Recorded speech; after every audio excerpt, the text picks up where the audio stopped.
RKB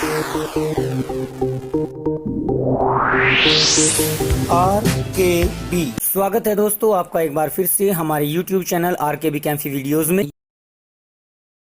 विद्युत रसायन chapter की पिछली वीडियो में हमने आपको निरस्त समीकरण प्रस्तुत की थी और आपको कहा था कि नेक्स्ट वीडियो में हम आपके लिए कुछ क्वेश्चंस लेकर आएंगे जो कि हमारी पिछली दोनों वीडियो यानी ईसीएस के अनुप्रयोग और विद्युत रसायन में जो आपका निरस्त समीकरण है उसकी व्याख्या करते हैं, उसको पूर्ण रूप से समझा देंगे। तो आइए कुछ क्वेश्चंस को लेकर चलते हैं।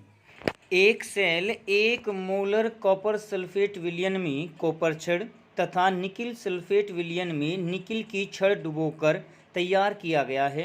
कॉपर और निकिल इलेक्ट्रोडों के मानक अपचयन विभव क्रम से प्लस 0.34 वोल्ट और माइनस 0.25 वोल्ट हों तो ज्ञात कीजिए। फर्स्ट, कौन सा इलेक्ट्रोड कैथोड और कौन सा इलेक्ट्रोड एनोड की तरह कार्य करेगा। सेकंड, सेल अभिक्रिया क्या होगी। थर्ड, सेल को कैसे प्रदर्शित कर सकते हैं। और फोर्थ, सेल के विद्युत वाहक बल की गणना कीजिए। इस क्वेश्चन में आपको कॉपर और निकिल दो इलेक्ट्रोड दिए हैं और उनका इलेक्ट्रोड विभव दिया हुआ है। कॉपर का इलेक्ट्रोड विभव जो दिया हुआ है Cu2 पॉजिटिव का, Cu2 पॉजिटिव Cu के रूप में लिख सकते हैं, मैं केवल यहाँ Cu लिख रहा हूँ। तो इसकी वैल्यू दी है प्लस का 0.34 वोल्ट और निकिल के लिए दिया हुआ है इसकी वैल्यू माइनस का 0.25 वोल्ट। ये दो वैल्यूज यहाँ पर दी हुई है। ये अनुप्रयोग वाली वीडियो का एग्जाम्पल है। तो पहले इसको लेकर चल लेते हैं। अब इसमें कहा है आपको छोटे छोटे 4-5 क्वेश्चन पूछे गए हैं। सबसे पहले अगर हम बात लेकर चलें कि इनमें कौन सा एनोड है कौन सा कैथोड है उसकी पहचान करनी है। लेकिन मैं आपको कहूंगा कि आप सबसे पहले इसका 4th पॉइंट कीजिए जिसमें ईएमएफ कैलकुलेट कराया है। तो आप यहां पर दो कंडीशन मान के चल सकते हैं। अभी मानकर चलना है, हमने निश्चित नहीं किया। पहले इसको एनोड मान लीजिए और इसको कैथोड मान लीजिए, मानकर चलेंगे। तो अब आप ईएमएफ निकालिए। E इक्वल टू होता है E cathode minus E anode, ये फॉर्मूला होता है। तो हमने कैथोड माना है निकिल को, यानी माइनस का 0.25 में से हमें घटाना है 0.34 को। अब दोनों वैल्यू हमारी नेगेटिव होगी, 0.25 माइनस 0.34 जो कि आपका माइनस का 0.59 वोल्ट के इक्वल आ जाता है। अब उस अनुप्रयोग के आधार पर आप देखिए कि अगर हमारा ई वैल्यू जो है वो नेगेटिव आती है तो क्या रिएक्शन पॉसिबल है, क्या रिएक्शन पॉसिबल है। तो ये वैल्यू आएगी ही नहीं, रिएक्शन पॉसिबल ही नहीं होगी। अब हम निश्चित कर सकते हैं कि इसका मतलब है हमारा ये एनोड है और ये कैथोड है, यानी कॉपर इलेक्ट्रोड कैथोड की तरह कार्य करेगा और जो एनोड होगा उसके लिए आपका निकिल इलेक्ट्रोड होगा।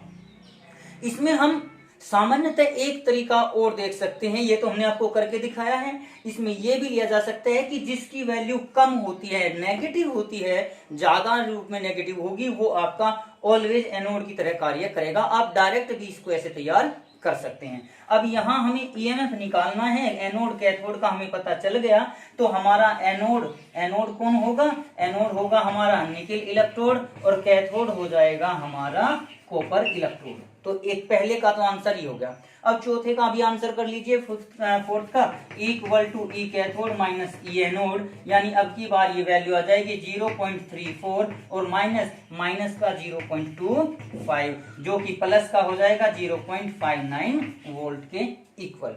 इस प्रकार से आप इस इक्वेशन को कर सकते हो। अब सेकंड पॉइंट में यह कहा गया है कि सेल इक्वेशन क्या है, जो सेल रिएक्शन है इक्वेशन है वो क्या है। तो एनोड पर जो होती है आपकी वो कौन सी अभिक्रिया होगी, ऑक्सीकरण। तो यहाँ पर जो निकिल है हमारा वो एनोड की तरह काम करेगा और ये बना देगा Ni2 पॉजिटिव प्लस 2 इलेक्ट्रॉन। जबकि कैथोड पर हमारी ऑक्सीजन अभिक्रिया होती है तो यहाँ पर जो Cu2 पॉजिटिव है वो इन दो इलेक्ट्रॉन को ग्रहण करके बना देगा Cu। ये हाफ सेल रिएक्शन लिख दिया हमने दोनों, anode reaction cathode reaction, half cell reaction. और एक कंप्लीट सेल रिएक्शन अगर लेकर चलें तो दो इलेक्ट्रॉन से दो इलेक्ट्रॉन कैंसिल, ये हो जाएगा आपका nickel plus Cu2 positive equal to nickel 2 positive plus Cu। इस प्रकार से हम सेल इक्वेशन को, सेल रिएक्शन को लिख सकते हैं। अब इसके बाद आपके क्वेश्चन नंबर जो आपका थर्ड पॉइंट है, उस थर्ड पॉइंट में सेल का रिप्रेजेंटेशन भी पूछा है। सेल को रिप्रेजेंट करने के लिए हम एनोड को पहले लिखते हैं और कैथोड को बाद में। तो यहां पर भी आप इसी प्रकार से लिख सकते हो कि निकिल, ये सॉलिड स्टेट में जो मेटल रोड होती है वो स्लैश करने के बाद निकिल 2 पॉजिटिव, उसके बाद ये एक्वस कंडीशन में होता है तो वो एक्वस लिख दीजिए। उसके बाद आप साल्ट ब्रिज लिख सकते हैं। साल्ट ब्रिज के बाद फिर आपका जो कॉपर 2 पॉजिटिव होगा वो एक्वस सॉल्यूशन में आ जाएगा और स्लैश करके आप लोग कॉपर सॉलिड को लिख सकते हो। इस प्रकार से सेल रिप्रेजेंटेशन, आप यहाँ पर नेगेटिव और यहाँ पर पॉजिटिव साइन भी लिख सकते हैं, क्योंकि एनोड हमारा नेगेटिव होता है और कैथोड हमारा पॉजिटिव होता है डैनियल सेल में, जो वोल्टिक सेल होता है उसके अंदर। तो इस प्रकार से ये क्वेश्चन आपका कंप्लीट। इसी के रूप में एक दूसरा क्वेश्चन मैं आपको प्रैक्टिस के लिए दे रहा हूं, अब एक बार उस क्वेश्चन को देख लीजिए। विद्युत रासायनिक श्रेणी का प्रयोग करते हुए बताइए कि क्या निम्न अभिक्रिया संभव है, यदि है तो क्यों और नहीं है तो क्यों, ये भी आपको बताना है। Sn2 positive aqueous plus copper solid equal to Sn यानी टिन सॉलिड स्टेट में plus copper 2 positive aqueous solution में जलीय विलयन में लिया गया है। यदि टिन का इलेक्ट्रोड विभव -0.136 वोल्ट हो और कॉपर का इलेक्ट्रोड विभव +0.34 वोल्ट हो तो बताइए यह अभिक्रिया संभव होगी या नहीं। तो ये तो था हमारा क्वेश्चन पिछली वीडियो जो कि ईसीएस के अनुप्रयोग थे। अब हम सेकंड जो आपकी वीडियो थी, जो लास्ट वीडियो थी जिसमें हमने आपको नर्स समीकरण के बारे में जानकारी दी थी, आपने वो देखी जरूर होगी। अब उसी से संबंधित एक एग्जाम्पल को लेकर चलते हैं, आप लोग समझेंगे, फिर उसके पश्चात हम एक क्वेश्चन आपको प्रैक्टिस के लिए भी देंगे। तो आइए देख लेते हैं आपका जो आज का क्वेश्चन है वो क्या है। निम्न अभिक्रिया के लिए सेल का विद्युत वाहक बल ज्ञात कीजिए यदि दिया गया है सेल का मानक विद्युत वाहक बल यानी E0 = 1.05 वोल्ट और अभिक्रिया आपकी है nickel solid plus 2Ag positive जिसकी सांद्रता 0.002 molar equal to nickel 2 positive पर सांद्रता है 0.160 मोलर और प्लस 2Ag सॉलिड स्टेट में। तो इस सेल के लिए आपको विद्युत वाहक बल ज्ञात करना है। तो ये क्वेश्चन आपको दिया हुआ है जिसमें आपको विद्युत वाहक बल E कैलकुलेट आपको करना है। तो देखिए यहाँ पर पहले हम एनोड और कैथोड की पहचान कर लें। अभी तक हमें एनोड और कैथोड के बारे में जानकारी इसमें भी नहीं है, वैसे इसकी आवश्यकता तो नहीं पड़ेगी, लेकिन फिर भी देखिए जो Ni है वो आपका कन्वर्ट हुआ है Ni2 पॉजिटिव में, और Ni2 पॉजिटिव तभी बनेगा जब ये 2 इलेक्ट्रॉन को रिलीज कर देगा। यानी जाहिर सी बात है निकिल जो हमारा होता है वो एनोड की तरह कार्य कर रहा है, क्योंकि एनोड पर आपकी ऑक्सीडेशन रिएक्शन होती है, इलेक्ट्रॉन रिलीज किए जाते हैं। इसी प्रकार से अगर हम कैथोड की बात करें तो जाहिर सी बात है अब हमारा जो Ag पॉजिटिव है वो Ag पॉजिटिव इलेक्ट्रॉन को ग्रहण करके सिल्वर में परिवर्तित हो गया है। तो यहाँ पर इसने एक इलेक्ट्रॉन लिया, इलेक्ट्रॉन ग्रहण किया, तो ये कैथोड की तरह कार्य करेगा। अब हमारी जो नर्स समीकरण थी वो थी E = E0 -0.0591/n इंटू, अब प्रोडक्ट अपॉन रिएक्टेंट की वैल्यू थी, यहां पर ये वैल्यू आप लोगों को लेकर चलनी है। अब इसको अगर हम देखें तो यहाँ प्रोडक्ट हमारा Ni2 पॉजिटिव और Ag है और रिएक्टेंट हमारा Ni और 2Ag पॉजिटिव है। तो ये इक्वेशन बैलेंस होने के बाद लिखी गई है। इलेक्ट्रॉनों की संख्या n भी हम बैलेंस इक्वेशन में से ही लेकर चलते हैं। तो देखिए यहाँ पर 2 इलेक्ट्रॉन है, यहाँ पर 1 इलेक्ट्रॉन है। अब अगर हम इलेक्ट्रॉन की संख्या बराबर करें तो 2 से मल्टीप्लाई कर देंगे, ये दोनों हमारी हाफ सेल रिएक्शन हो गई। अब इनको जोड़कर जैसे लिखेंगे तो Ni और 2Ag पॉजिटिव, इसलिए यहाँ पर ये 2 आया। Ni2 पॉजिटिव और 2Ag, 2 की मल्टीप्लाई होने के बाद 2Ag, तो ये हमारी एक बैलेंस इक्वेशन है। तो इसके लिए हम लेकर चल सकते हैं कि n का मान हमारा 2 आ गया। तो इलेक्ट्रॉनों की संख्या तो हमने निर्धारित कर ली n का मान। अब प्रोडक्ट और रिएक्टेंट को देख लेते हैं। E = E0 -0.0591/2, 2 इलेक्ट्रॉन हो गए, इनटू प्रोडक्ट में हमारा Ag है, Ag की वैल्यू है 2, तो मल्टीप्लाई करके यानी इसकी पावर में आ जाएगी आपकी 2। और इसी के साथ साथ जो हमारा Ni2 पॉजिटिव है उसको Ni2 पॉजिटिव के रूप में लिख लेंगे। अपॉन में इधर हमारा आ जाएगा Ni और दूसरा आ जाएगा Ag पॉजिटिव की पावर आपकी हो जाएगी 2। जैसा कि मैंने आपको पहले ही बताया है कि जहां सॉलिड होंगे तो उनकी वैल्यू हम 1 लेकर चलेंगे, उनकी सांद्रता 1 लेकर चलेंगे। तो ये Ag और Ni एक होने के कारण दोनों को हम छोड़ सकते हैं। तो अब यहाँ पर इसकी वैल्यू रखेंगे। E हमें कैलकुलेट करना है। E0 की वैल्यू दी है हमें 1.05 -0.0 0.591/2 इंटू जो Ni2 पॉजिटिव है उसकी वैल्यू हमारी दी है 0.160, तो मल्टीप्लाई 0। एक बात और रह गई, यहाँ पर लॉगरिथम रह गया था तो वो लॉग भी हमको लेकर चलना है, तो ये मल्टीप्लाई में आ जाएगा लॉग 0.160 अपॉन में यहाँ Ag की पावर 2 है तो Ag कंसंट्रेशन 0.02 यानी 2 गुना 10 की पावर -3, तो यहाँ पर ये मल्टीप्लाई करने के बाद स्क्वायर करने के बाद 4 गुना 10 की पावर -6 के इक्वल आ जाएगा। ये वैल्यू आप यहाँ पर ऐसे लिख सकते हैं।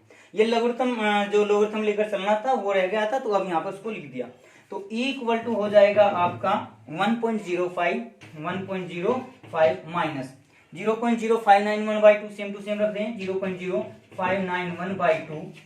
अब यहाँ देखिए ये 10 की पावर -6 है, ये 16 लेकर चल सकते हैं जिसको 16 इंटू 10 की पावर -2 कर देंगे और ये हो जाएगा 4 चौक 16 यानी ये हो जाएगा 4 log 4 गुना 10 की पावर जो -2 थी ये -6 ऊपर जाने के बाद 10 की पावर 4। तो इस प्रकार से आप इस लॉगरिथम वैल्यू को लेकर चलेंगे इक्वल टू 1.05 माइनस 0.0591/2 और मल्टीप्लाई log 4 गुना 10 की पावर 4। गुणा में जो वैल्यू होती है लॉगरिथम में वो जुड़ जाती है, तो इसको लिख सकते हैं हम log 4 + 4 और log 4 की वैल्यू होती है हमारी, अगर लिखें 4 को तो log 4 इक्वल टू log 2 की पावर 2 जिसको हम लिख सकते हैं 2 log 2 और जो log 2 होता है उसकी वैल्यू होती है 0.3010, तो यहाँ पर हो जाएगी 0.6020 के बराबर।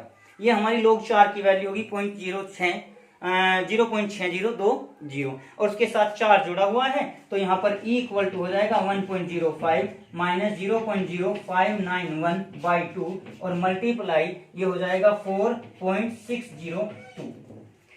अब इन सब को कैलकुलेट करने पर जो यहाँ पर आपका पहले कैलकुलेट करेंगे, मल्टीप्लाई करो, डिवाइड करो, फिर उसके पश्चात माइनस करो, तो यहाँ पर ये वैल्यू कंप्लीट होकर आ जाएगी 0.914 वोल्ट के बराबर।